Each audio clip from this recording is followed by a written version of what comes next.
Hello and welcome back to ARKS Lounge, everyone. Happy New Year. Belated. Hello, Happy New Year. Happy New Year to you all. I am going to lower the volume of it. How is everyone doing? Been a bit busy myself lately.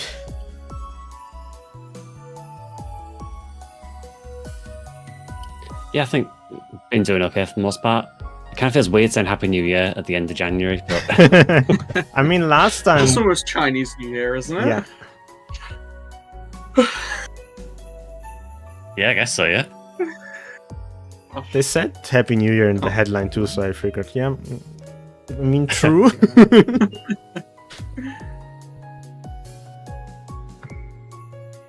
let's see. I don't know about you guys, but I've been having a blast lately because of the video I posted. I knew Oh yeah. NGS haters wouldn't like it, and I was right on the money. It's like bit hooked. Yes. Why would you say something so controversial yet so bold or brave? Who knows at this point? How God, dare you like this game? God forbid the game has redeeming qualities. I know, right? Yeah.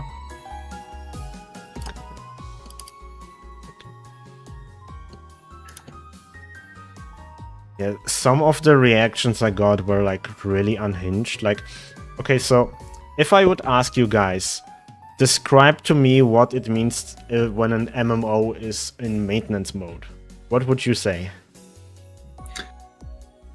Oh, this is a hard one.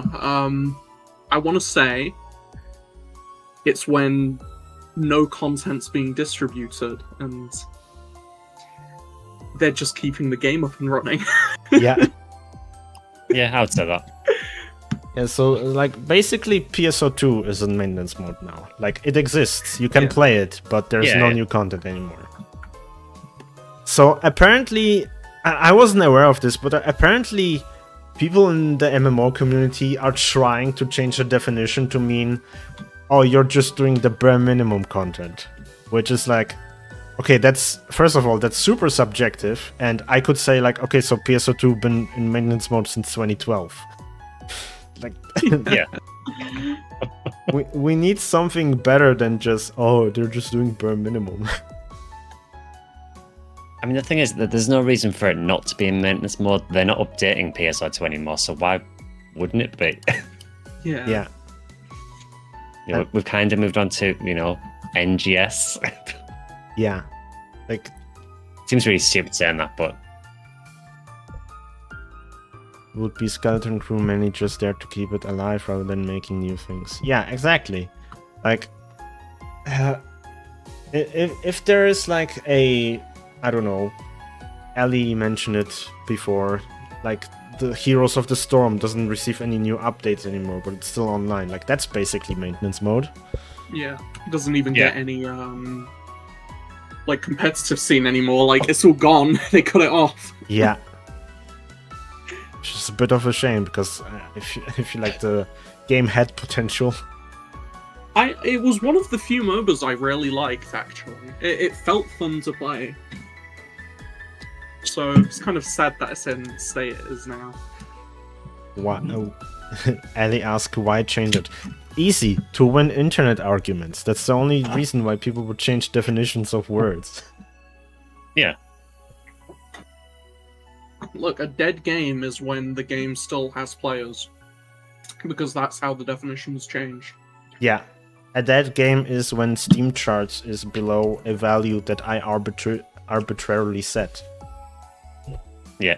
Ignoring the fact that it only looks at Steam. Yeah. I love NGS haters. Yeah.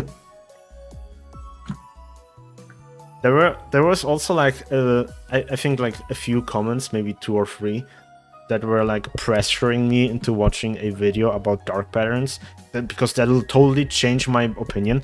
Thing is, I actually had a section in the video about dark patterns before I rewrote the script, but I scrapped that. I scrapped that portion because it basically boiled down to, yeah, the game has a few dark patterns, but they're not as bad as horror games, so whatever. Basically, the bare minimum that MMOs tend to do. Because, yeah, you know, like, they need a way to keep engagement.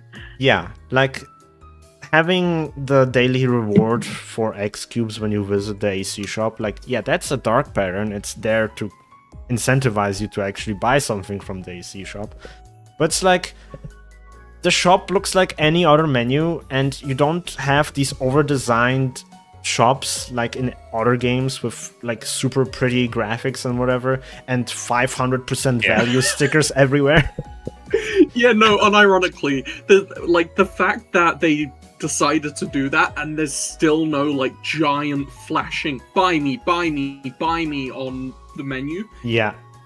I don't even know what the point of it is, because I just get my EX cubes and then dip, because nothing's incentivizing me. And if there is something to incentivize me, I already plan to buy it, like the 90-day premium bundles they do occasionally. That's good value. But that's not because the game's telling me. That's because I knew like the week before from the headline. Yeah, 500% value based on question mark. Exactly. I mean, if you get 2 200% RDR boosters instead of 1 for the price of 1, it is technically 200% value. Don't we have 500% RDR in PSO2 that we can just buy, or is that 400? It's same difference. I think it was 400 in base PSO2. Yeah. Yeah. Okay. I think you could get 300% with SG, and 250% was like the X Cube baseline. Yeah. But yeah.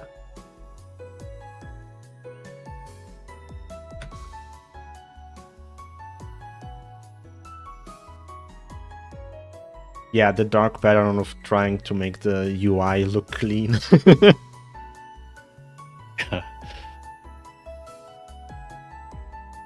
Yeah, and the funny thing is also, like, these comments were pressuring me into watching a video about dark patterns. The thing is, I already watched that video, and I was like, even the video at the end was like, yeah, there are some pretty cool dark patterns, like seasonal events with that bring back old areas or bosses, and it's like, so ruin a Luthor, basically.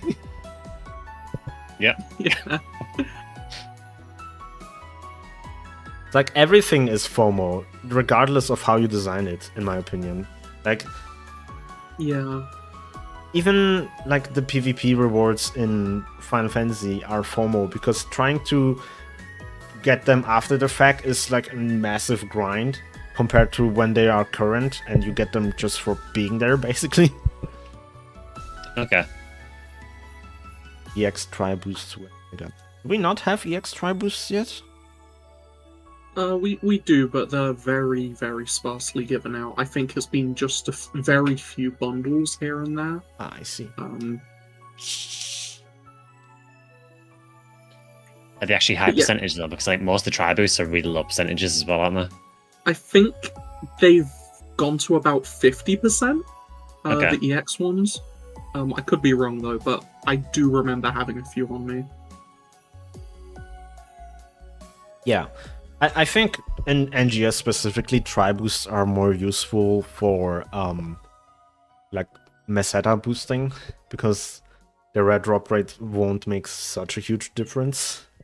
Yeah, that's kind of it. Yeah. Like, no one's really using them except for meseta, and I'm gonna be real, even then, meseta grinding nowadays, it's kind of just... I would rather farm augments and just sell them, so it's kind of useless to me.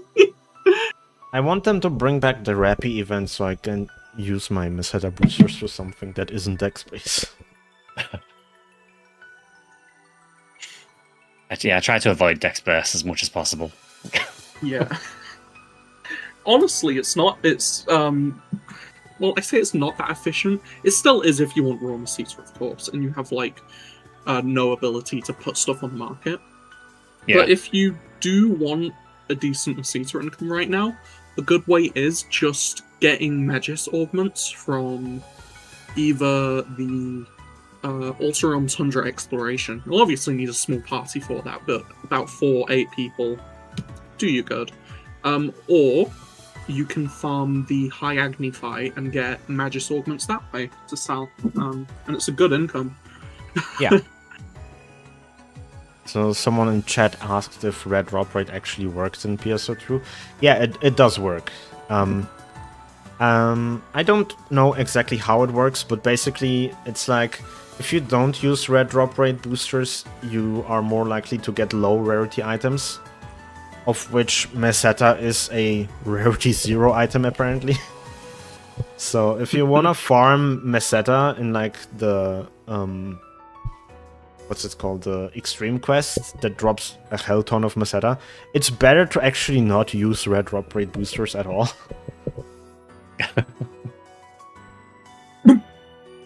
Yeah.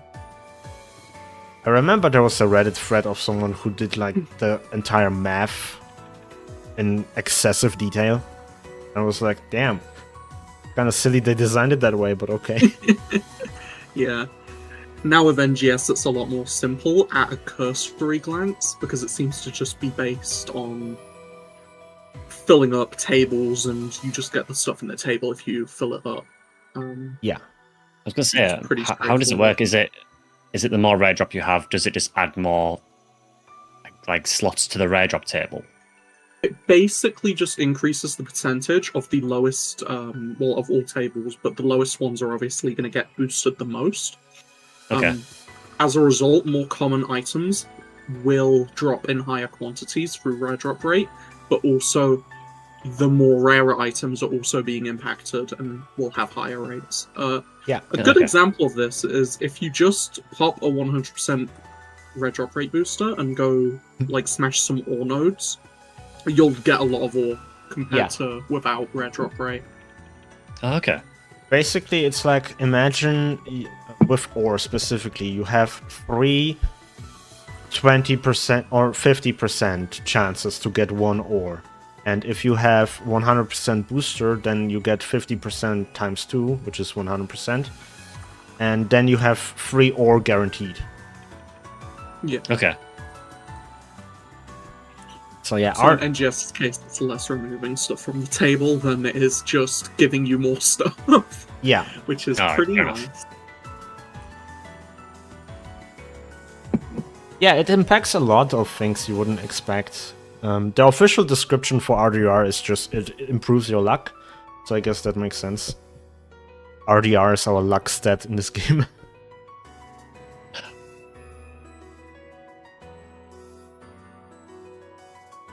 As a PSO1 player, that is so confusing because luck was something totally different there. Yeah. So the server freezing stuff, that's basically just because of the quantity of items. Like every time you kill an Emperapi, he drops like 50 different items, and then you multiply that by 12 or 8 players, depending on how big the zone is. In case of Nameless City or Exploration Sector in Outer Realm, it's like 32. So 50 items times 32, and then it gets even worse if like 2 different parties or multi-party areas overlap at the same time. It's like basically DDoSing the server. Yeah, it didn't happen much in PSO2, but it happened there sometimes as well. If anyone remembers Magatsu farming early on, that stuff was that was nuking the servers with the amount of drops that were being given out. Yeah. Oh. And shout outs to the other stuff going on with Magatsu that I'll spare you the details from for now. I'll give you a hint. Magatsu is why we had transfer every week for the longest time instead of being daily. Yeah. Because prior to Magatsu, transfer was instant. And then Magatsu caused it to be weekly, so have fun with that knowledge. Yeah, spamming Magatsu was so lucrative that they eventually added a 4 clear limit, but because you could kill him faster than the 30 minutes in faster than 4 times in those 30 minutes, people would just transfer server to the other ship and then continue there. Back in the day when urgent quest clears were ship bound and not account bound. Yeah. It's kind of crazy to think about how many problems PS2 went through during its growing pains. Yeah. I think people forget that. Yeah, you don't really think about that anymore because it's like second nature at this point. But like, God, we had so many issues in PS2 that just are missing these days. Any system they added would always come with some hidden, like... It would either be a hidden mechanic that would just make it not worth interacting with, or it would just be broken, and it's like, okay, what am I meant to do now? Yeah, remember when Dark Files Persona came out and the title task for 50 kills was just given out once you logged in? Oh, yeah. Like, oops! Oopsie. Time for a server rollback. You don't really have that anymore. Thank God. Yeah. Oh yeah. So no, rare drop rate doesn't affect scratches. That would be cruel if it did. Yeah. You need like 1000% RDR to get the featured items. Yeah. Also, I wouldn't complain. That would just mean more good items for me. So it's actually not really that hard to get high rare drop rate, so I could see that being so easy to abuse if they ever did something like that. Yeah, let's move on from that before Sega get any ideas. Sega, you owe me royalties if you add it, I'm just saying. Okay. I would say let's move on to recent events real quick.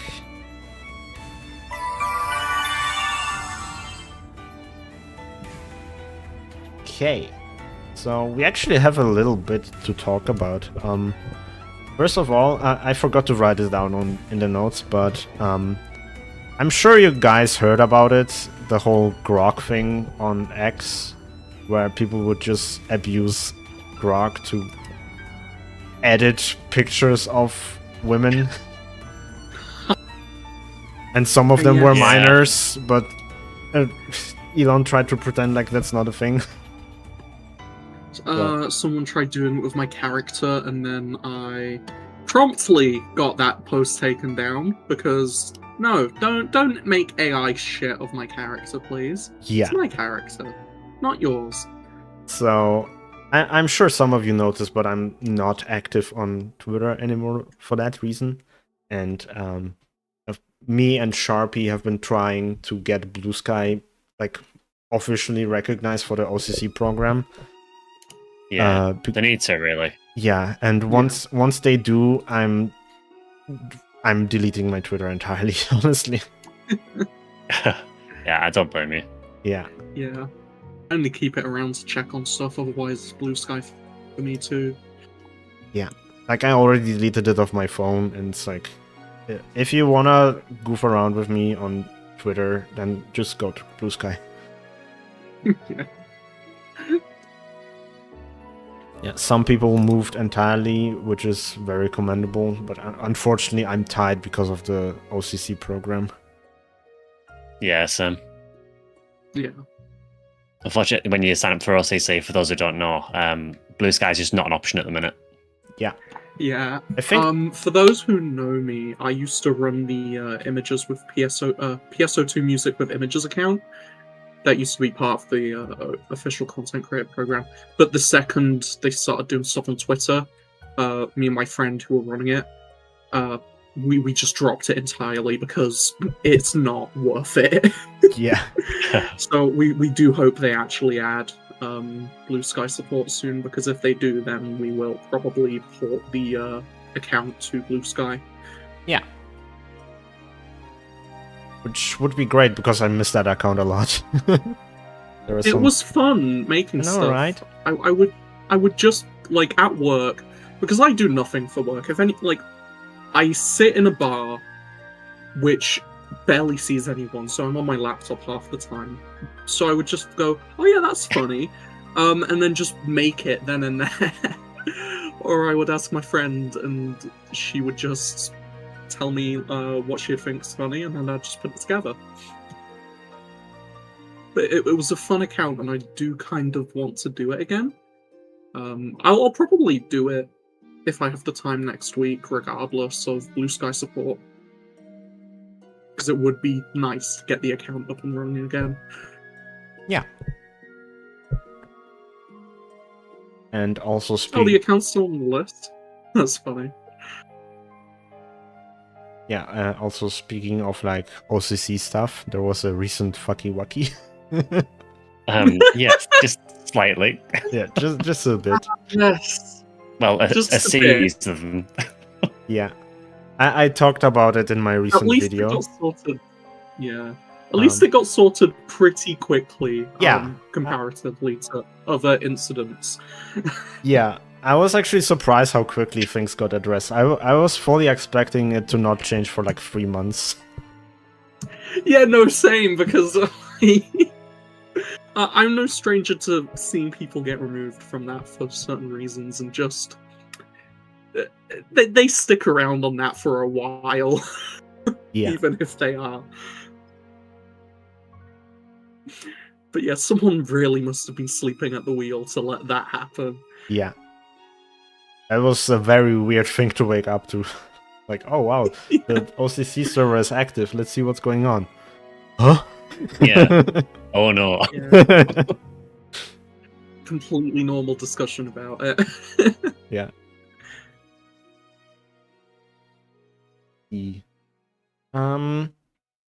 In about a week and a half, there's going to be a Line Strike tournament hosted by Kagerisu. It's going to be all ship, which is nice because ship 3 and 4 brackets are usually very empty. Okay. And I think I'm gonna stream that one, because Kagerisu doesn't have a YouTube account, and I kind of want it to be like available for future viewing on YouTube as well. But I think I'm just gonna stream it myself when I participate. Oh, nice. I'll have to make a stream layout though, one that hides my field and my hand when I play myself. Otherwise, it'll be just giving opponents advantage. Yeah, stream snipers. Yeah. But yeah, I think the tournament is going to be on February 7th. Specific dates are not yet available, but once they are, I'm gonna make a community post about it, so you guys can join in game if you'd like.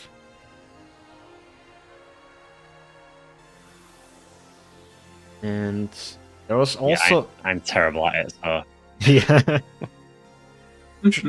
Should participate. You never know how lucky you can get. Yeah. Unfortunately, whilst I'm good at Line Strike, I'm very busy starting next week, Friday.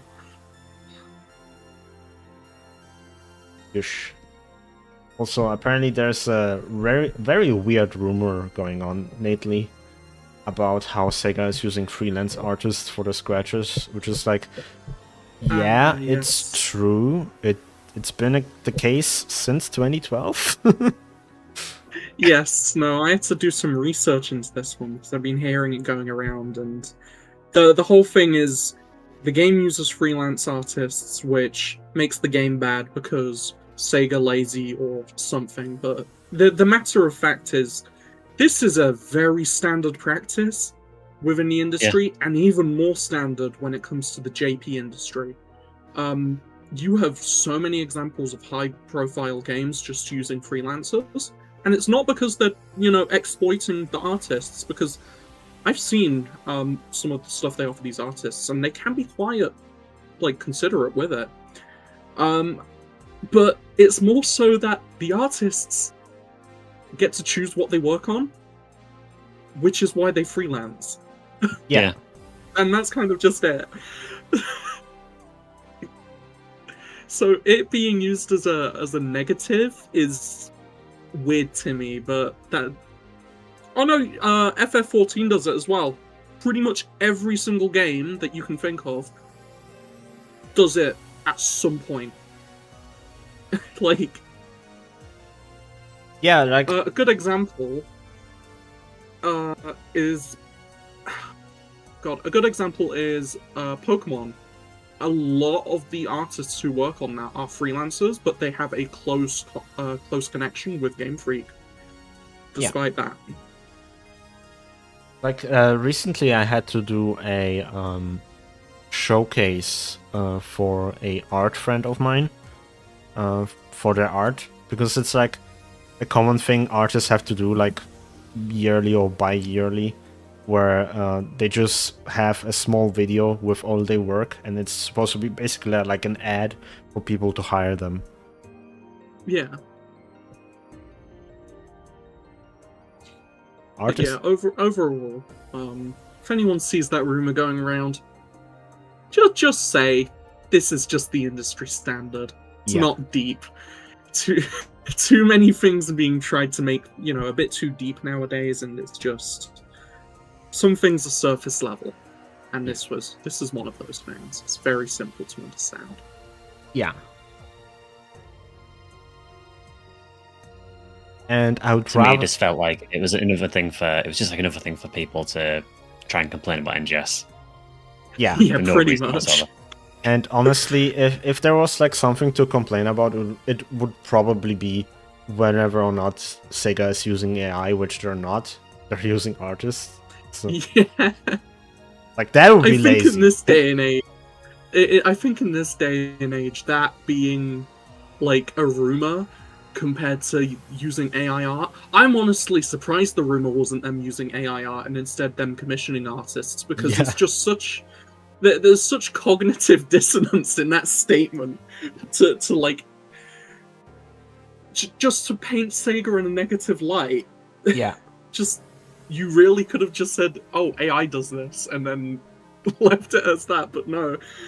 God, this community. I think I'm sure SEGA recently said in an interview that they do use AI in their games, or they are going forward, but they're sort of evaluating how they can use it so that it doesn't affect the creative process.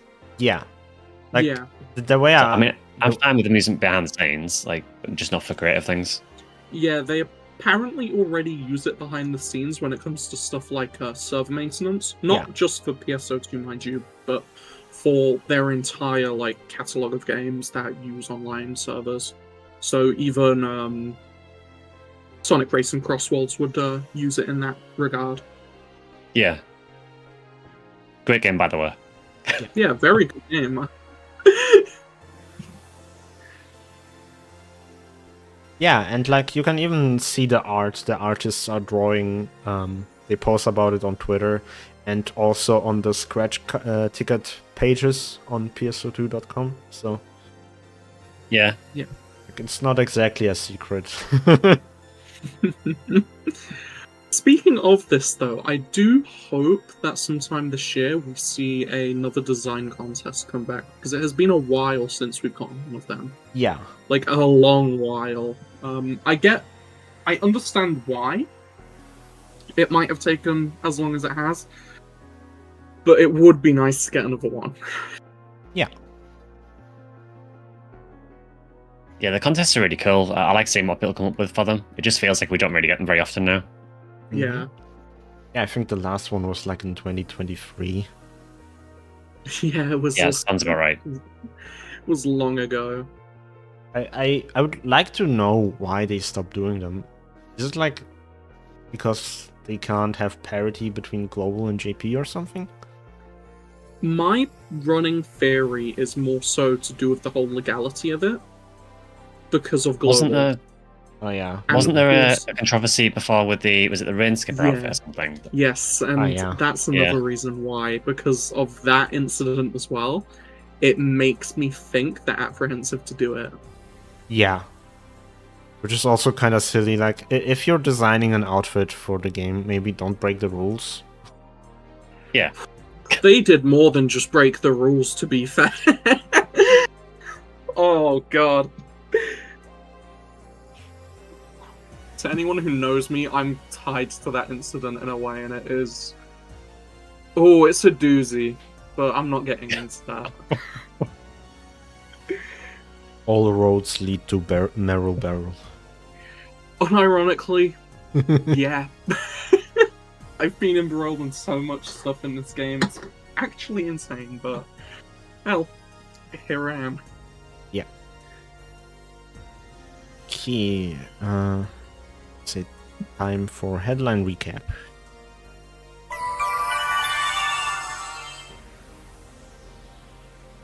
So this is the first headline of the year, and I would say it was pretty moderate. Yeah, I would agree with that. Yeah. There is one minor disappointment, but it might just be them missing, like, because like we're gonna get the Neon City and new 14-star rarity weapon that's upgradable and has free augment transfer. Yes. But they haven't said if we're gonna get EX free augments, and they also never showed the new weapon in like a menu. So. There was no mention of all of EX, was there? Yeah. And I'm sitting here like, okay, so what are we gonna farm in this new map? Because the weapon's going to be common, right? But there has to be more. I assume so. So maybe they just part of me would... Yeah? Maybe they could use it as like a general farming area. I know, but we're kind of using Ultra Realm for that, so it kind of feels like doubling up. Part of me does hope that it's more so just a shadow drop of EX freeze, but yeah, I would not be surprised if it wasn't there because they didn't mention it. But that's just a personal preference of mine. It would be nice, but the fact they didn't announce it is probably the biggest disappointment of mine from the headline. Yeah, but at the same time, sometimes they just leave stuff out for brevity, and it's like, why do you leave out this bit that's like omni-important? Yeah. Because if you remember when they did Nameless City 2 years ago, they had this entire EX exchange shop for EX cubes, and they just did not mention it, not on the roadmap, not on the headline, not on the patch notes. You just had to log in to realize it's there, basically. Yeah. So maybe that's their shadow dropping EX3. That's my hope anyway. Yeah. Well, we'll see next week at least, but it would be nice if they did. Yeah. Especially since like very nice augments like crit and livin, they got like a straight up buff in their EXA form. So it would suck if you want to make an EX and livin build and you're forced to use the EXA augment because it's 2% stronger for some reason. Yeah.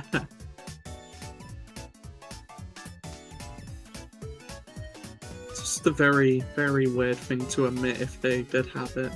But I wouldn't be surprised if we do get it. Not now, mind you, but within a few months. It's one of those things that I do think will come just eventually. Not now, though. Yeah. Did for the 14-star weapons, because I can't remember this, did they say that the 14 stars were upgradable later? Yes. Yes, they are. Yeah. So they're the new Juvolk then, basically. Yeah. Pretty much, yeah. They even said if you're on Juvolk, feel free to upgrade to do this one. Yeah. Fair enough. So, one thing that I've noticed with the new weapon series as well, because it's obviously an evolving weapon series, it's got a very nice design to it, and I think I'll enjoy seeing how this one goes, because they're basically just petrified plants with some photon leaves. That's the only really like color the weapons currently have. So my best guess is they're definitely going to become more colorful and lively as we upgrade them. Yeah. I mean, I'm not a huge fan of the design, but that's just a personal thing. I just don't like how they look that much, but they at least look different.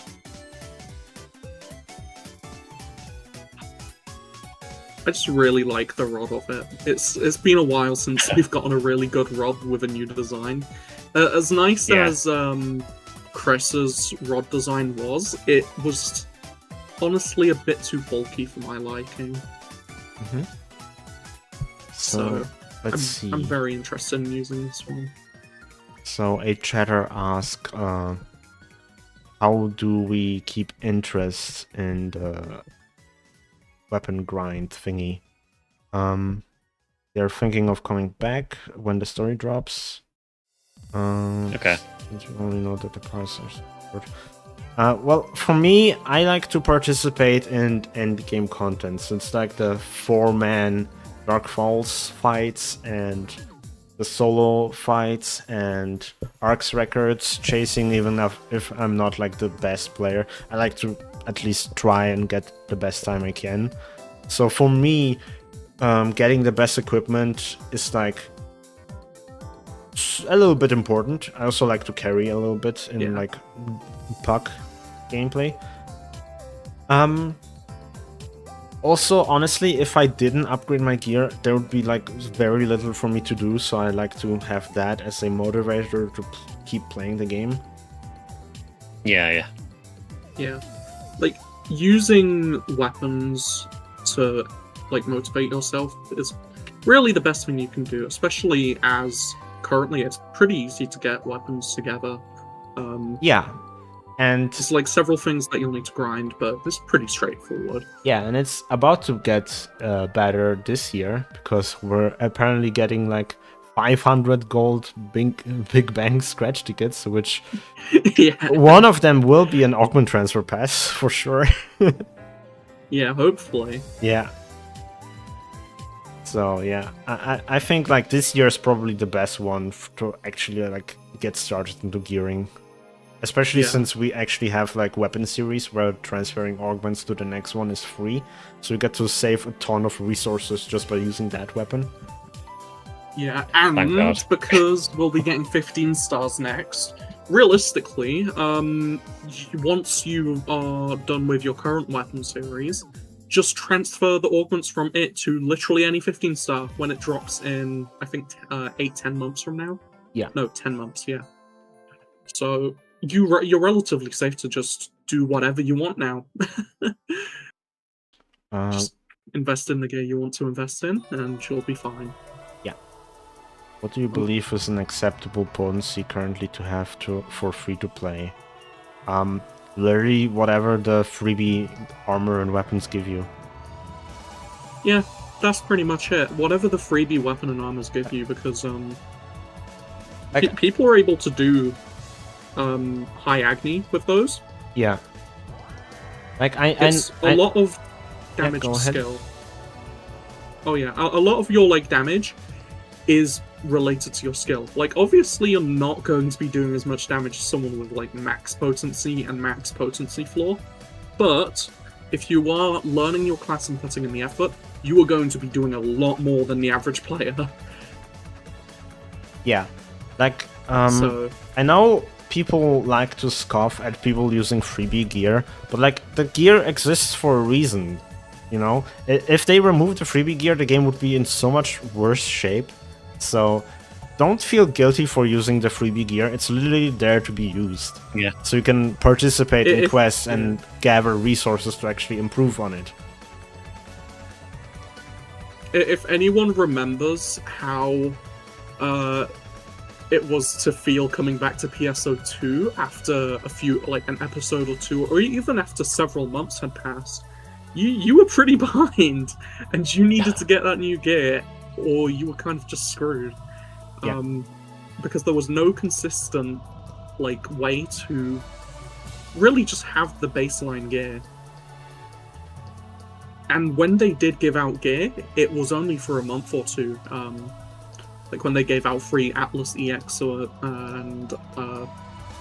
Atlas EX, Riverlay, etc.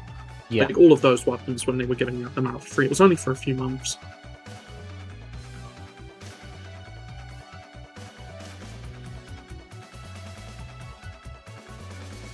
Okay. I mean, honestly, the last free gear they gave out, the armors and everything, they're not too bad, really. I mean, the affixes are decent on them. Even the stats are okay on them. They're not terrible by any means. Yeah. Yeah. these recent ones came with this big issue that some players noticed, and the Desem armors had the same potency as the Fortus armor. Yeah. So that was a bit of an issue until we got the upgrade for them. Yeah. Yeah. I saw a lot of people who are like, oh, I'm not gonna upgrade my units this patch. And then the upgrade got announced to have 8% potency, and suddenly everybody upgrading to the new armor. Yeah. It was a bit of the slap to the face with Eskel, to Eskel though, but given that the units are gonna last 10 months, probably even more to be honest, I might as well invest in them.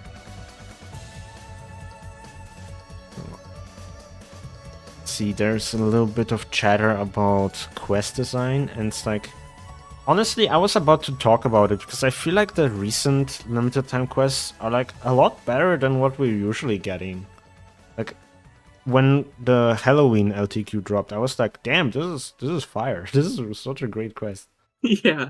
And then then the LTQ we had in earlier with the Happy Sunrise, that was also really cool because they made this set piece with the sun rising, and like you can't replicate it outside of the quest. Yeah. So they've been they're trying more to add experimental. Yeah, they're trying to add like screenshot locations to the LTQs now, so they feel more purposeful, which is nice.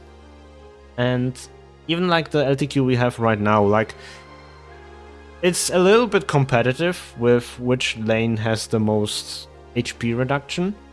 And it's pretty fun to do with like players who are a little bit competitive with each other. Yeah. A shame that bugs seem to struggle with some of the mechanics that are in there. Yeah, no, I've seen some wild things in there. I mean, some of the mechanics are literally put directly in front of you and people still ignore them. Yeah. Yeah. But there is an issue with AFKs as well, but I imagine you're probably going to go on to that. Yeah. Yeah. Yeah, also, yeah, the DSEM armors dropped with new LC capsules, but honestly, have you guys noticed that LC capsules don't drop at all anymore? I had not noticed, no. I think they're thinking of discontinuing those because they're kind of losing their purpose. Because it used to be that if you're not using like Lux Halfinal compared to Halfinal, you're missing like 1% or something. But nowadays it's like, okay, so if Lois didn't stick, you can just apply the previous tier, which is still, I think, 1% weaker, but it's like the previous tier is so common. Adding a LC version that's 0.5% stronger feels a little bit pointless. Yeah. Yeah. It's a lot better for the market as well, because what will happen, and what has actually happened, is when they release a new tier of augment with the Argent augments, the base form of them and the Magus form for like the what you need to upgrade it, they tend to get like a little price spike. So there's a good way to make some Masita there. Yeah. Also, that's been my issue with LC for a while, is they kind of killed the augment market here and there. Yeah. I also like how they make the regular augments like super common to farm. Like Lux Halfinal, for example, it drops in such high quantities in Alter Realm. But Magus is the one that's a little bit difficult to farm for. So you have, like, both of them have the same potency basically, but one of them is freely available and the other one is like required to upgrade. So you have the best of both worlds, kind of.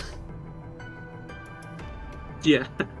Because I remember, say I made a pretty penny because of Magus Dreadkeeper. Yeah. With that. Because I remember people were asking, like when Malignant Dalian came out around that time, to just make LC capsules upgradable, so into the real thing, basically. And yeah, that would cause massive damage to the augment market. Yeah. But doing it the way they did it, it's like, Yeah, they implemented the idea of upgrading LC capsules in a way, but not really. It's like this middle thing. Yeah. Like, it's very similar to it, because we have the common one, the rare one, and then we also have the material augment. And because you also need 50 of the material augment, it's a whole thing. It's a whole grind. Yeah. And it doesn't feel that bad when you get into it. I will say, it does feel bad if you're trying to do the LTQ for it, because how they've done them is they release the material augment with an LTQ, and then the material augment gets put in actual content a few weeks later. So the current one to make Argent Dreadkeeper, that one's most likely, if not almost definitely, going to be added in Neon City next week. So it's interesting how they've done that, because the material augment being done this way also makes it very expensive to buy on the market for the first few weeks. Yeah. I do not know if anyone sold the material augment, but you can easily get 200, 300k within the first week of it being around per augment, which is a lot. And that's also like a funny thing, because like in the first week or two, Gladia Soul augment was like really difficult to get, so when you actually build one, you could make a pretty big buck off of it. And then once it started dropping like crazy in Ultra Realm, you could comfortably augment it yourself. Yeah. Yeah, I think with how the augments are at the moment, obviously another current tiers are fairly difficult to get with the Argent augments. But I think the way they've got it at the moment is, even if you can't afford to get those augments, the previous tier are still good. So your Magis are still decent to use, and they will do you fine until you can upgrade. So I think it's in a relatively decent situation at the minute. Yeah, and it's made even better by the fact we know when the next weapon tier is coming, and that is in October plus. So realistically, anything you invest in and slowly increment the upgrades with, it's going to last you basically until the end of the game now, unless they randomly throw us 16 stars out of nowhere. If anyone remembers 16 stars, I tip my hat to you. But yeah. PSP to infinity. Nice. Yeah. But yeah, God.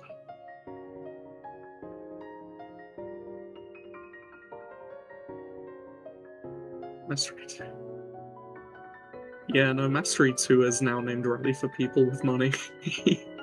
I don't know if people have seen, but some speedrunners the past month have been using Mastery 2G on actual gear, like Legendios 2 archers, etc.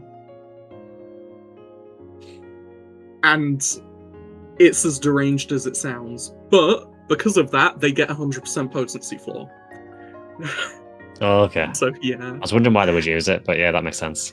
Yeah, they used it over Dreadkeeper, because it was marginally stronger than Dreadkeeper. But now it's now with Argent Dreadkeeper, there's no reason to use it anymore. But it was a wild time.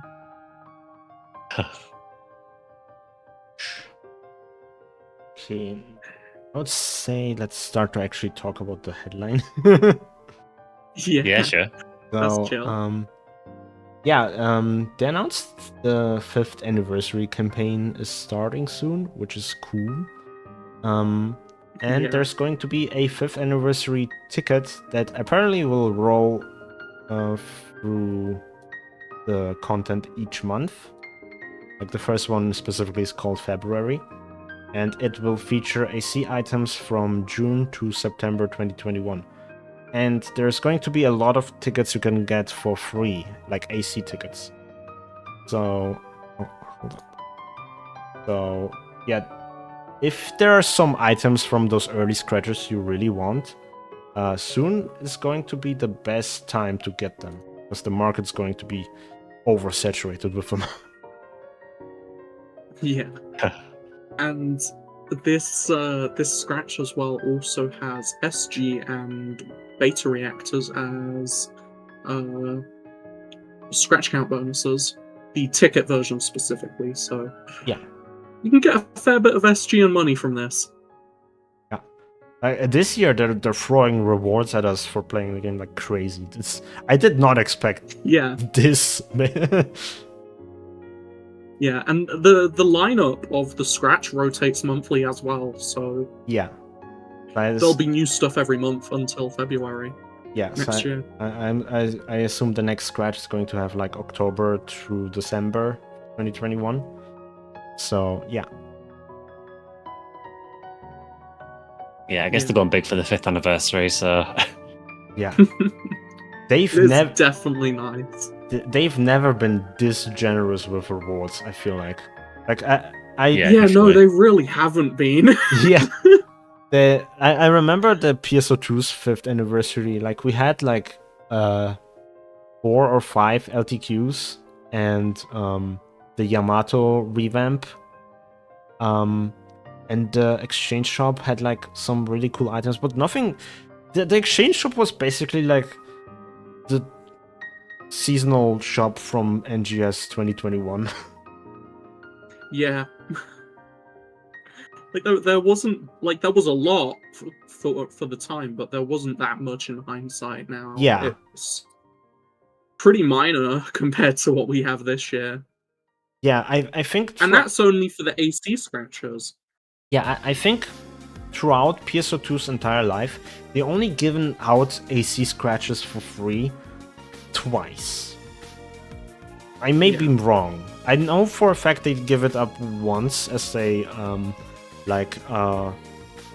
web link event thingy. They were giving like 20 or 30 scratches that you could spend on any scratch you wanted. But yeah, nothing like this where they just have these huge AC scratches with a lot of items that you could just get for free. Like, and you get these tickets from doing dailies and weeklies as well, so we'll be getting a lot of them. Yeah.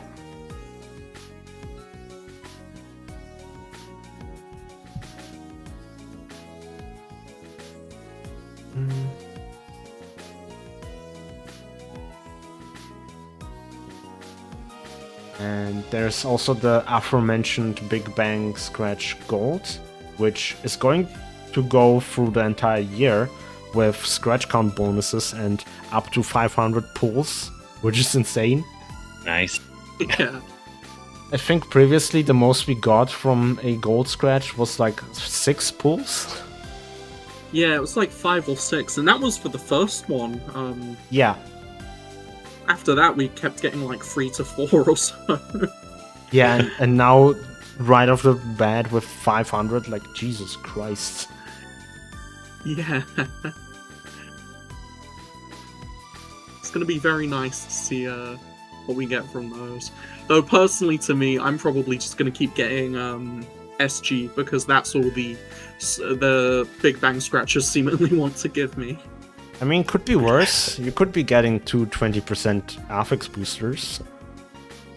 Oh, don't get me started on the silver one. The silver one keeps giving me NEX cubes. I keep getting Endymios. Oh, that's even worse. Yeah, I'm also on Endymios. That's about all I get at the moment. I thankfully got 5 augment vouchers the other day, but that's the extent of my luck for the past couple months running it. Yep. So yeah, I am excited to see what this year has in store. I think the February is a pretty good start. Yeah. And especially since we're gonna finally have some pretty decent story updates. Been a long time coming. Yeah. Yeah. It makes sense as to why it's been a long time as well. So my own personal theory on it is that, well, it's less so a personal theory and more so just like it seems most logical to me. Like, it's not easy to make a game story from scratch, and we know Chapter 5 was rewritten. So I want to know how much of NGS was rewritten up until Chapter 7. And there definitely was, like, a lot of time taken to just think of, okay, what do we do from here? Yeah, that's a pretty good point.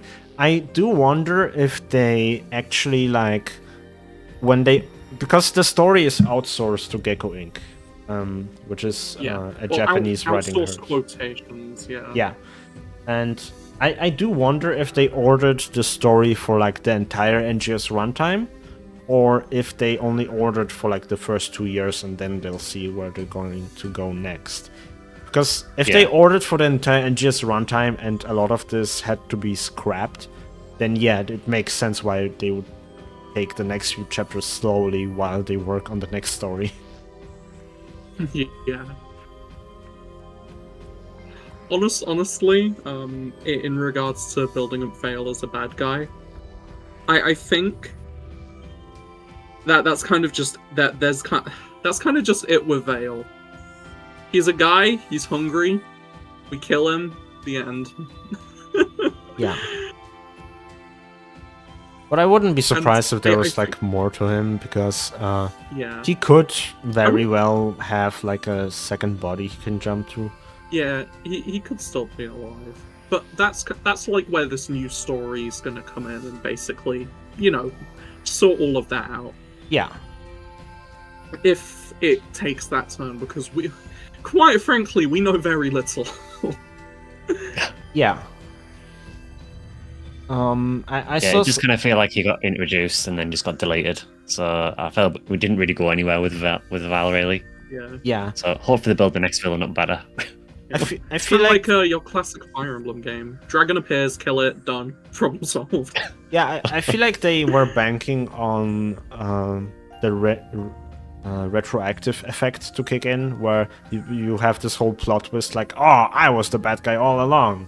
And now everything bad that happened throughout the story is assigned to this character. But it didn't quite work with Vile, I think. Because we already had that with Zephato. Yeah.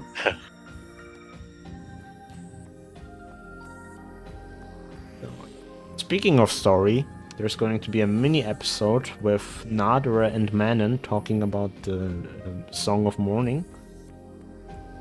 My running theory is that they're making this mini episode to justify Nadara having a second concert. It's probably going to be like, there's actually nothing magical about the song itself, so you can sing any music you want and buff ARKS up. I mean, a new concert is overdue, I think. We have listened to the same one for a long time. Yeah.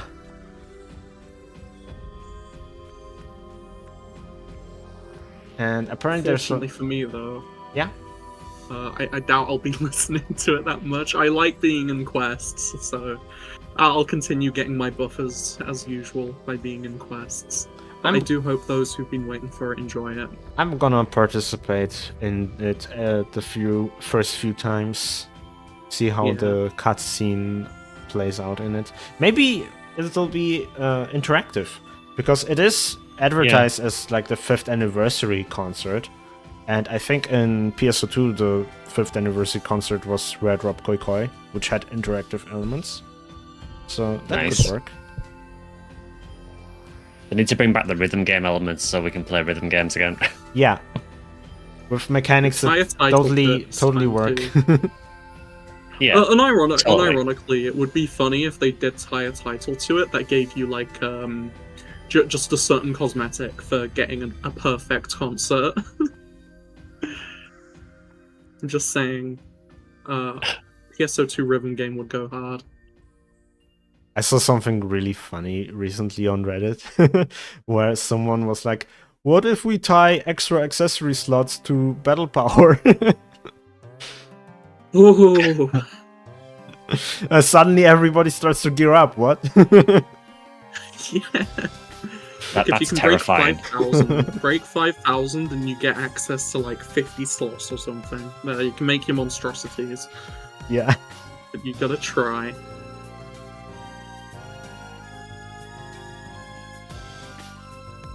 But yeah, it'll be interesting to see where that goes. And we don't have too long to wait until the new story as well, which is in 2 months.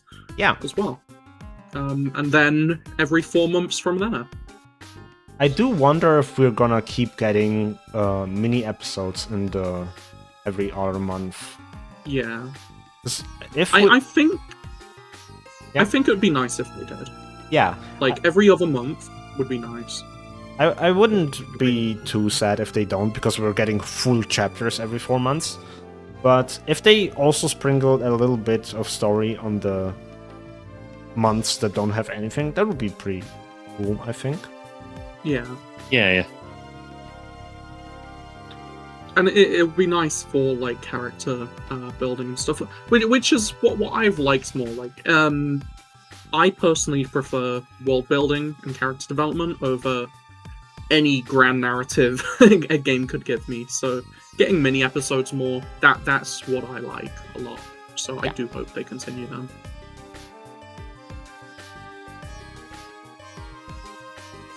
Also, as for the chance the story coming in May, I will kind of just say like this. It's very unlikely that happens for a good reason. The game runs on bi-monthly update cycles. Yeah. So the story would kind of just have to be in April. It's why when they do add story, we tend to always get it at the start of the patch cycle. Yeah, otherwise people would just data mine it, and it wouldn't stay a secret for long. Yeah.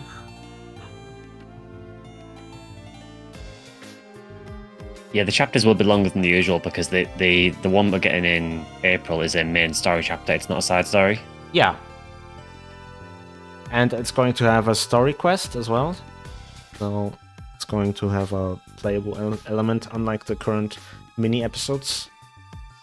Yeah.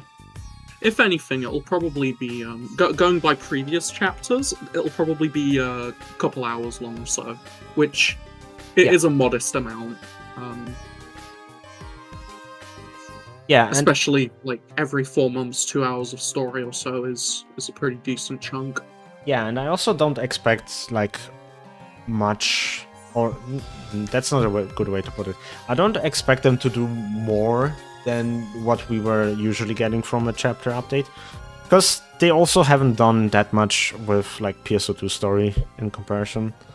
Like, yeah. I feel like on global players it's a little bit lost, but we didn't get whole episodes of story content when they were coming out in JP. Like, when episode 4 launched, we didn't even get the whole chapter 1 of story. We only got like part 1 of chapter 1. And it had like 2 or 3 parts before it was actually finished. Yeah, and they released them like once every several weeks or so, and it was slow. It was very slow. Yeah. So ultimately, we're kind of just getting them in like ever since NGS, we've kind of just gotten them in bigger chunks. If not that whole chunk.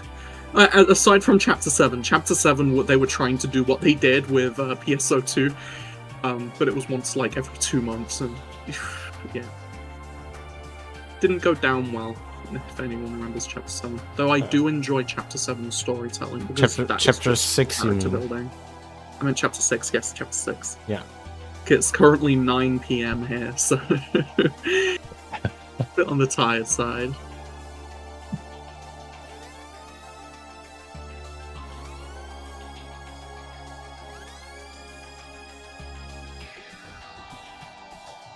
Yeah, Nameless City and Entertainment Zone is going to come out.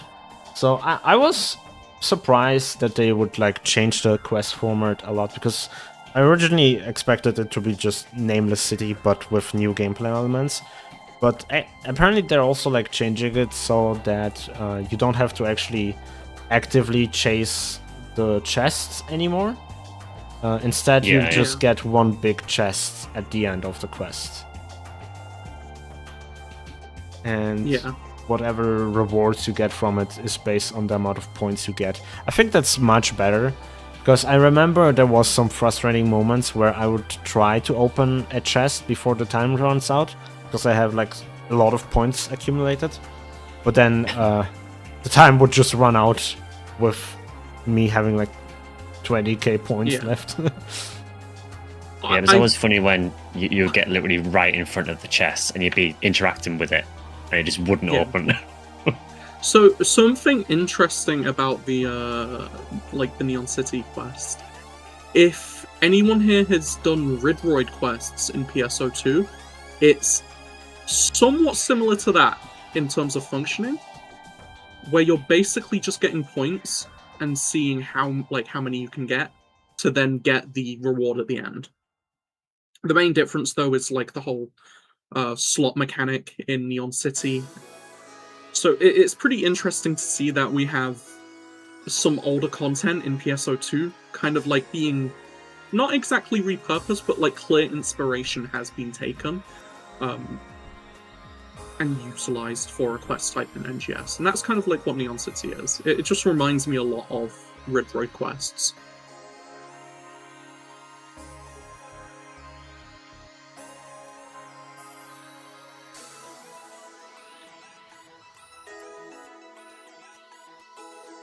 Also, I kind of hope they make Neon Knights playable in that area. Because based on the trailer, I think they're just gonna use the same music as Nameless City, which would be a little bit not good, in my opinion. I mean, it's right there, isn't it? Yeah. Yeah.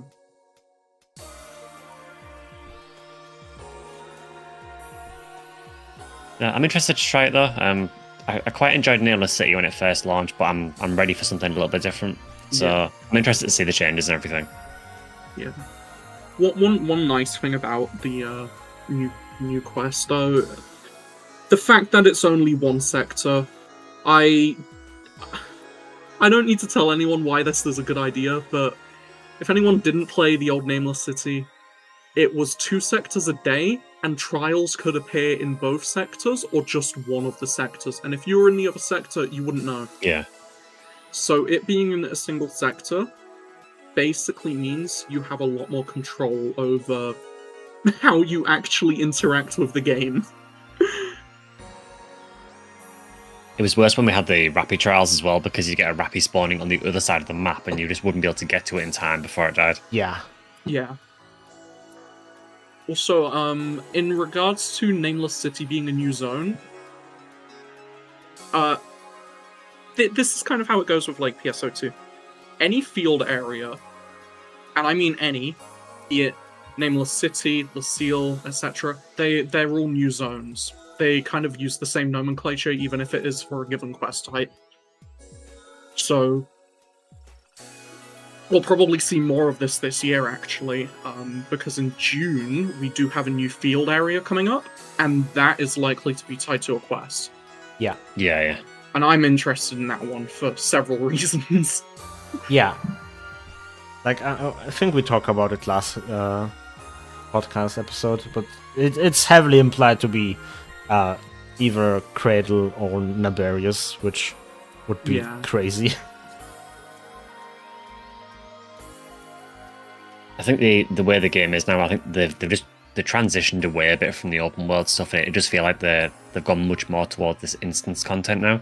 Yeah. Which I'm kind of glad about, because the open world, I don't really think... I think it's fair to say that it hasn't really worked that well. Yeah. So I'm glad to see them transitioning over to the instance stuff instead.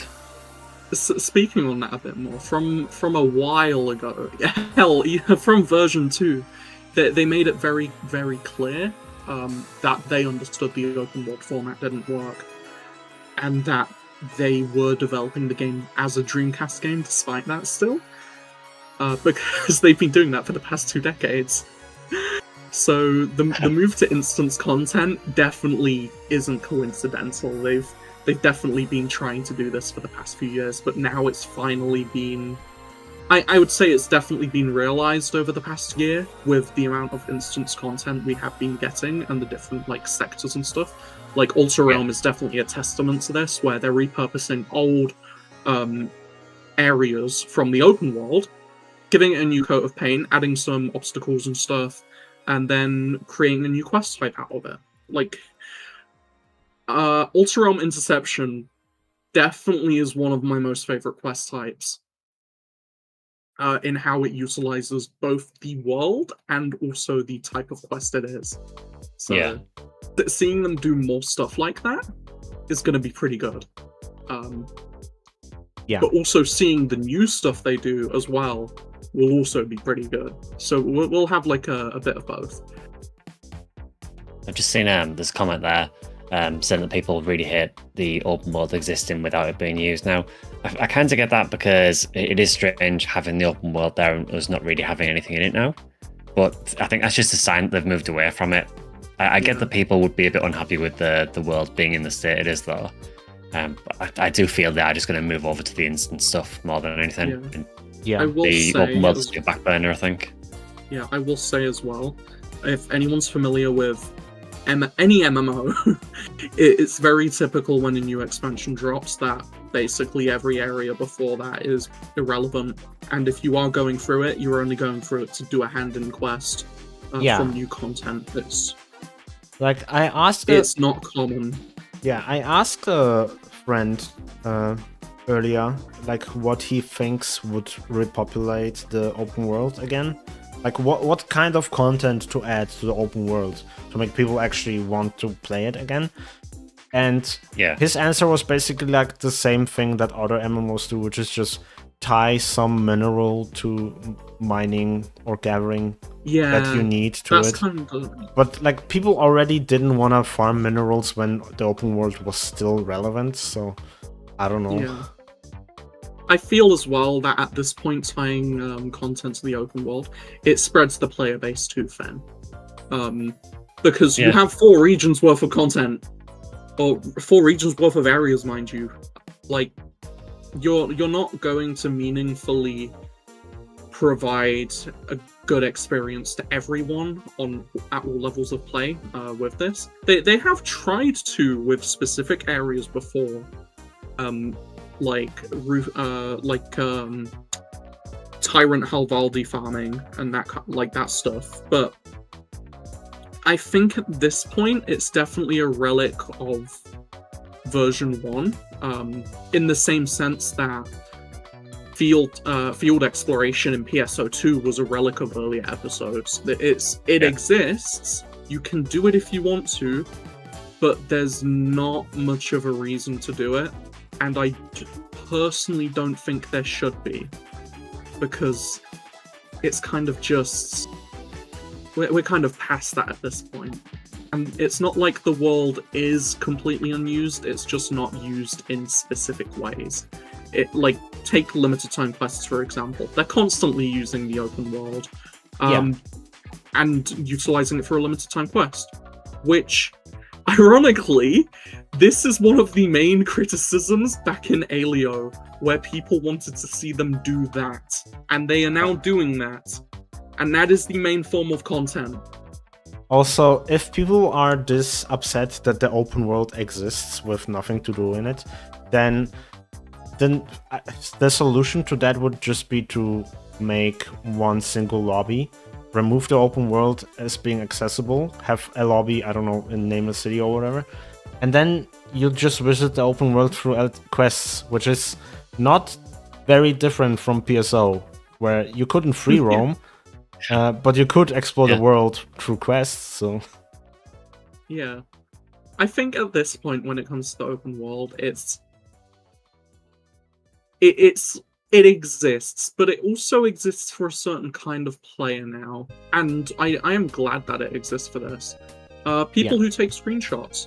There are very good locations and just to take screenshots. And I understand some people don't take screenshots and some people don't want to, and someone will also say it's not like playing the game or whatever, but PSO for the longest time has been a chat room with an RPG attached to it. So I think the open world currently being used in this way is more than fine enough. It's a good place to just take screenshots, run around, smash some things, and then go back to doing whatever quests and content. And if you also want to, there are some things that you can just grind in the open world that might be of interest. There's not a lot of it. There are some things here. First of all, you have titles. If you haven't done your titles, there's a lot of SG behind them, so, just round them off in the open world. But also there's food, and food is going to become a lot more important very quickly, as we now have the stats for food cap at 5 when you make food. So I'm sure a lot of people do not have enough vegetables in their diet, let alone their inventories. So go around, pick up some vegetables, smash some veteran enemies, and maybe take a few screenshots. It's a chill experience. I wouldn't treat it as the open world as a form to progress, but it's definitely something that you can still experience the fun in. But it's kind of like you just have to find the fun in it yourself. Yeah. But and not everyone will, and that's fine. But what I'm kind of just trying to say is, I feel that the open world in its current iteration it does what it sets out to do. Yeah. Honestly, I also don't know how, if they didn't move to instance content, I don't know how exactly they were going to plan on keep doing open world, because Halpha was always meant to have only 4 exploration sectors, and they do get power crept. So if you just add more ranks to exploration sectors, they would still have the issue of a new player logging in and nobody's around, because everybody who's still playing the game is on a higher rank. Yeah. It's not even a new conversation that's come up. I remember having this conversation ages ago with my friends back when Kavaris drops, where it was we very quickly asked, why don't they just increase the rank for exploration sectors? And then we immediately went, oh wait, no, that would be a bad idea. Wait, no. Yeah. It's a bit pointless if you think about it. Yeah, and we had a few sectors that they did try to make into endgame areas with the version 2-fication of them, but that was also half-hearted, I would say, because they were kind of just instance quests on the overworld if you think about it. Yeah, that's what they were. You have Gorge, for example, where half the enemies are low level, which is a bit silly. Yeah. I will say, if you were looking for some crisp Kavaris meat, Gorge is a very good place. But yeah, no, that was a weird experience when they redid Kavaris.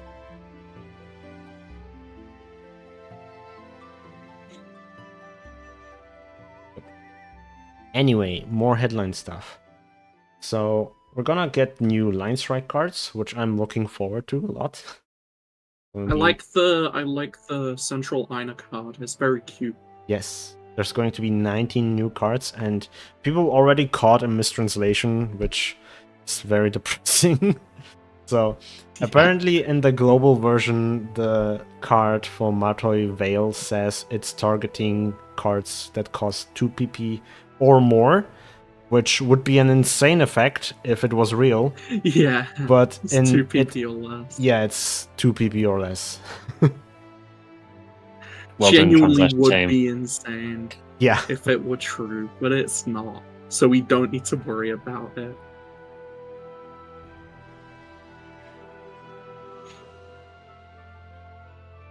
And also all ship rank battles finally. Now the only thing that's missing from the rank battle is an actual reward structure. I wouldn't mind if they just gave medals that we could just exchange for more line strike related stuff, and Yeah. maybe some like maybe some furniture pieces related to line strike. As long as I don't have to get SG from it, I'm fine. I just don't want SG being tied to another thing again. Yeah, It's like glaring at the casino right now. I would literally just want them to add card vouchers as rewards or something. Because a new player trying to catch up with line strike cards is like nearly impossible right now. Because Yeah. you have the card scratch keeps getting updated with all the new cards. And every card drops with a rare variant. So this update, for example, adds 38 cards to the drop pool. Yeah. And it already has like 200 cards in it, so it's going to be so difficult to get the cards you actually want. Yeah, and the newer cards tend to have higher rates as well. Yeah. So it's a nightmare to try and get what you want.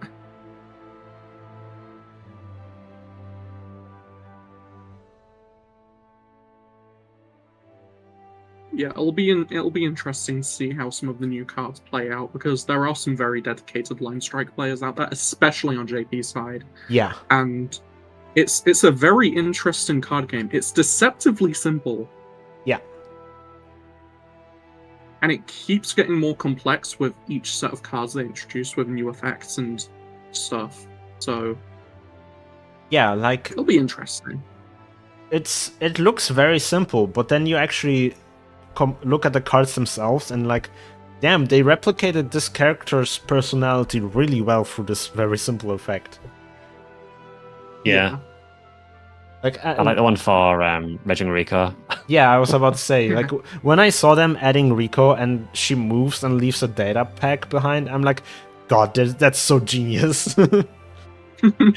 Yeah.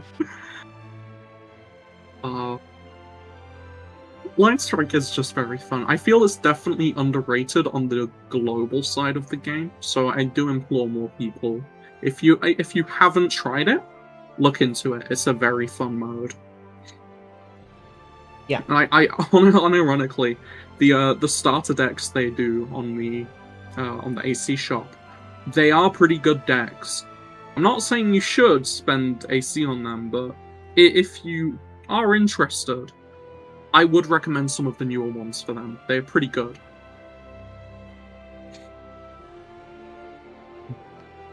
But yeah, it's a very good game mode, and it'll be interesting to see what cards we get in the future as well, because they have said they said before that we'll add more cards if people are interested in it, and they've added more cards multiple times. So there are clearly definitely people interested in seeing more cards. And I also, between us, I just want to see more Zierra cards. Mm-hmm. That's it. Of course. Yeah. I just want to see more of my girl. Yep. So now we go to the various improvement portion of the headline. So we talked about it before, but like the quick food requirements is going to drop to 5, which is very nice. It means we can actually like choose food which we want, except for meat. Yeah. Which also means we can have 4 buffs active at once. Because you can max out on food, and then you can max out, say, on crisp, and then you can max out on vegetables and robust. So you can have 4 buffs active at once. And to note as well, the additional buff for like crisp and robust, they cap out at 5 food. Oh, do you get 2 buffs if you get crisp and robust? Because I was under the impression you don't get crisp level 1 until you have 6 crisp. Oh no, they max out at 5 now. Oh, that max outs at 5 too. Okay. Yeah. So they all max out at 5, which is pretty nice. Yeah, then making recipes are going to be very interesting now. Yep. So it definitely means that there will be more diversity in what it is that you are able to eat. Yeah. Because everyone's obviously going to have their 5 crisp meat. That's undeniable. But there's a lot of other different stuff that people can do. Personally, for me, I'm going to put some into damage resistance and HP, because being bulky is very nice nowadays. Yep.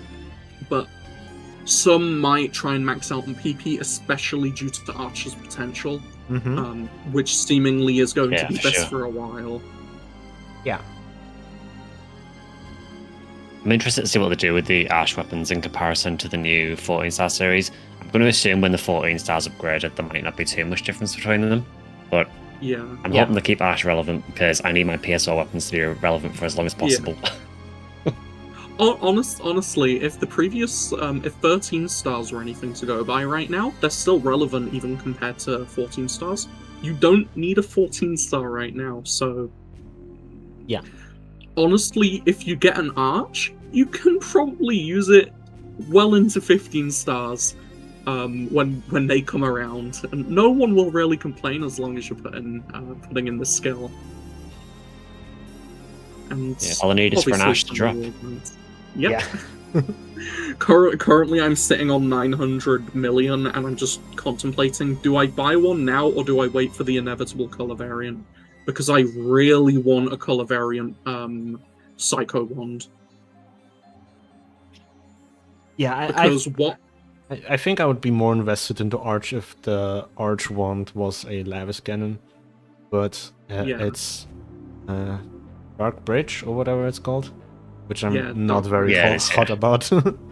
Yeah, the grabby hand. I'm still... wasn't even wands in PSR, but you know. Yeah. I'm just waiting for color variants to hit the market, because if those don't know, with series like Arch, each individual weapon has their own color variant. And what you can do is you can take the color variant version and a multi-weapon any of the other weapons, and it will reflect that color variant instead of its own color variant. For instance, Jewel Bird turns the white gun black, so you have a pair of black TMGs instead. However, if you multi-weapon Jewel Bird onto a color variant double cannon, it will change the white gun. Instead of being black, it will be a nice neon green color instead. Kind of wish that it's very interesting. I kind of wish that it was just a customization system instead of having to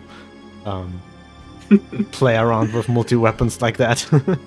Yeah, it would be nice, but the sicko in me, I guess. I adore systems like this, where it's like, realistically, it shouldn't let you do it, but it does. And it's just cool. Yeah. But yeah, I'm currently waiting on either a green Psycho Wand or a pink Psycho Wand. So, gonna be waiting a bit for that. Okay, so another improvement to the feature is finally we're getting a menu for favorite stamps.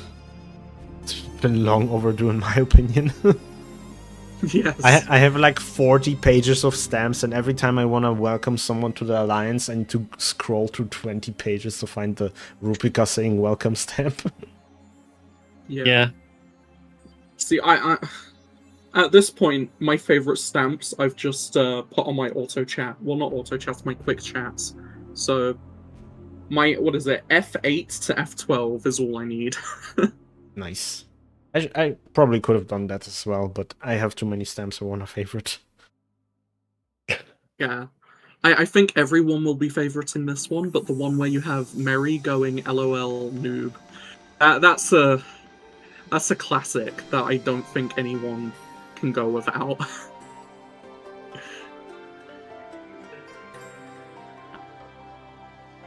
Yeah, other improvements, searching EX augments will allow you to search for all suffixes, which is nice. It's kind of an oversight that this wasn't possible before. Yeah. Blocking and reporting lookbooks is going to be a thing. That also feels like a long time coming. Yeah, this has been due for I want to say a decade. Yeah.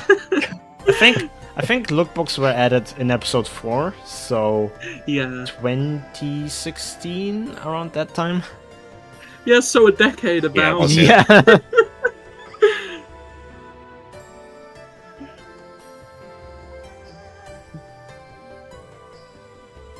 Yeah, they definitely needed, given some of the looks that people use. Yeah. Another improvement is to the mag menu. So now it won't ask you if you want to play a music disc after assigning it. Now it's a separate button. Salon filters don't reset till you leave, which is also nice. And decoy menu has some added features, which is also nice. Because it's really annoying me that you can't turn off them turning the heads around when you walk. Yeah. Like, I'm trying to take a screenshot, please look at the camera. Yeah.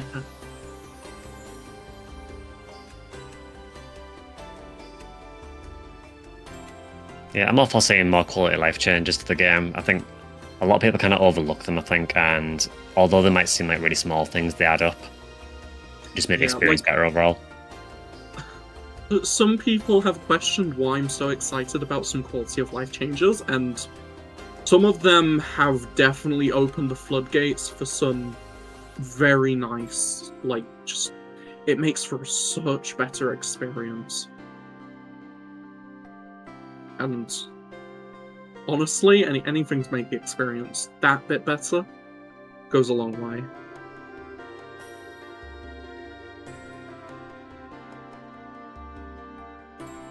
Yeah, I don't know how they're going to police the lookbook reporting. I know a few people in chat are saying they're a bit worried about potential for harassment on it. So I don't know how that's going to work. Yeah, like from what I know of the moderation team is that they don't care if there's 1 report or 20 reports. What they care is if the report says a context that breaks TOS, and they can verify that context exists. Yeah. So, for example, if you report somebody for saying the N-word on Discord, it's like, well, the moderation team can't verify that, so what they're supposed to do about it? Yeah. No, I remember before reporting people, like, if you check their lookbook and it was just, like, very clearly sphere crimes. Yeah. It was a whole thing trying to report it. I think after the 5th person, I just gave up and never did it again. Yeah. It was like, oh, look, there's sphere crimes. I'm just going to ignore that for now. But now that the system is just built into the game, it should be nice. Remember, guys, just because you have access to accessories doesn't mean you should use them that way. Yeah, I was about to say, because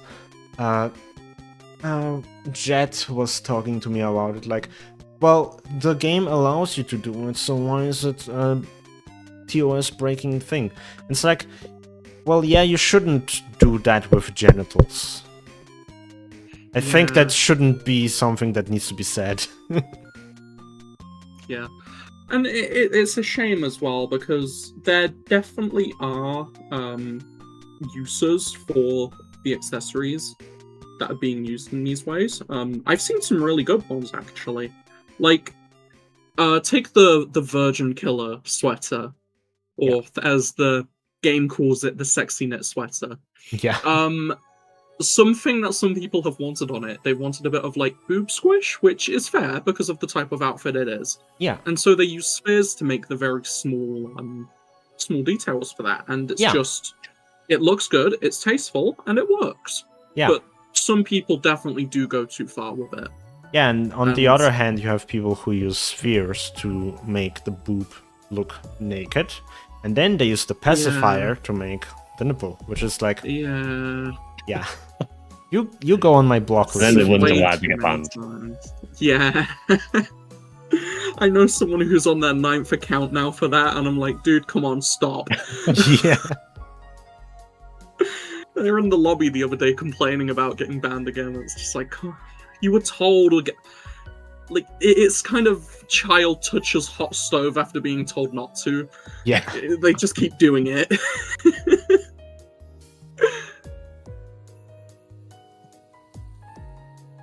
But yeah, it'll be nice to finally just easily report people as yeah, no, 9th. You'd be surprised how many people keep coming back. Yeah, it always blows my mind when I see people get banned so many times, because like I have never gotten banned ever anywhere. Like I played League for like 3 years when it was still cool, and I had not received a single ban. And I know people who frequently get banned. I'm like, what have you said in the chat? What the fuck? Like, come on.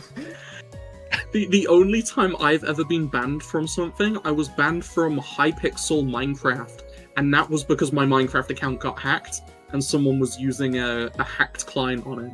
So I cleared it up, got my account unbanned, and bam. Like, I don't get how people can get their accounts banned. It's not hard to just play by the books. Yeah. Oh well. So let's see what else is on the menu. Oh yeah, Hexagear and Megami Device collab. So I don't know what's up with SEGA and Kotobuya, but they seem to be making out a lot lately. They are. Like I will say. This is like the really fourth like the collab they have. Yeah. I really like the bunny. Mech girl, whatever. Very cute. I want the outfit. Though it definitely won't work on my main character. I can find a use for it somewhere. But yeah, there's some cool things in there, especially for cast users as well. Yeah. Like, that's the best part about these collabs. Like, you get cast parts, so I guess it's a good thing that SEGA and Kotobukiya are making out. Yeah. I believe there are some idols as well in that collab that reflect the weapon you use. I could be wrong, but I remember seeing that, I think. Yeah. So, I believe it's Soaring Blades, and I want to say Rod. I could be wrong with Rod, though, so... But I definitely think Soaring Blades. Mm-hmm. So, as a Force main, having my idol come this quick, especially from a collab that I'm definitely going to be pulling for. I haven't pulled a stretch in a while. The last one I did properly was... The last one I really went hard on was the Toho one. Yeah. And... Yes. Yeah, I'm probably going to go equally as hard on this one, because it is a good collab. All the Kotobukiya stuff, like, it's all very good. They know their stuff. So yeah. Gonna be a nice collab. Yeah. Let's see. Oh yeah, and someone asked about it in the chat earlier, like what are our thoughts about the mounting regional defense LTQ.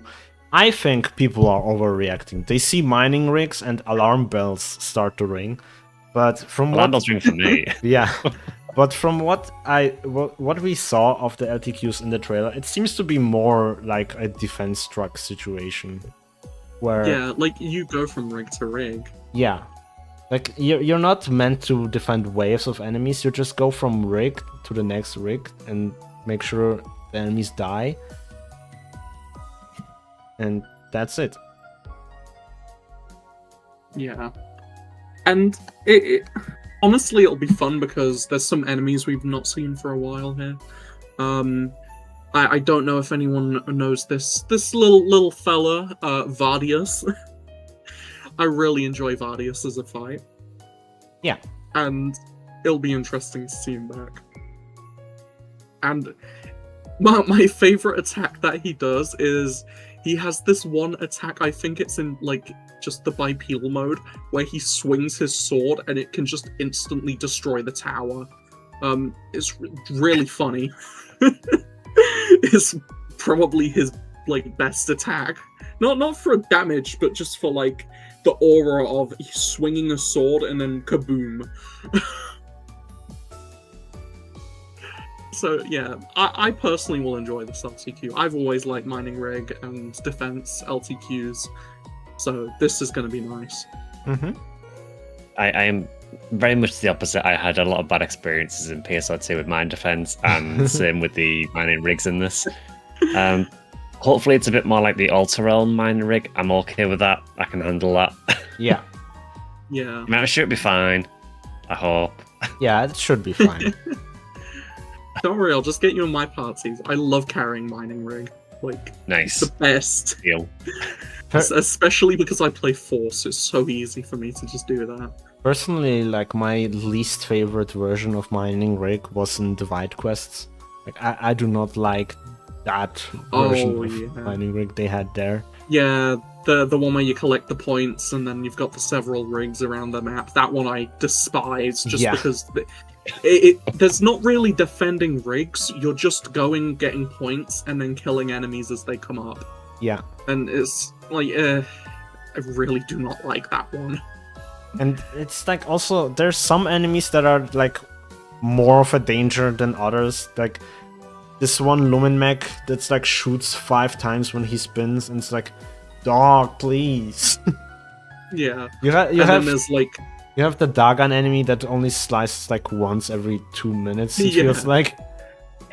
And people just leave those ones alive, and it's like, deal with the Lumen Mechs and just leave the other guys because they're not doing anything. Yeah.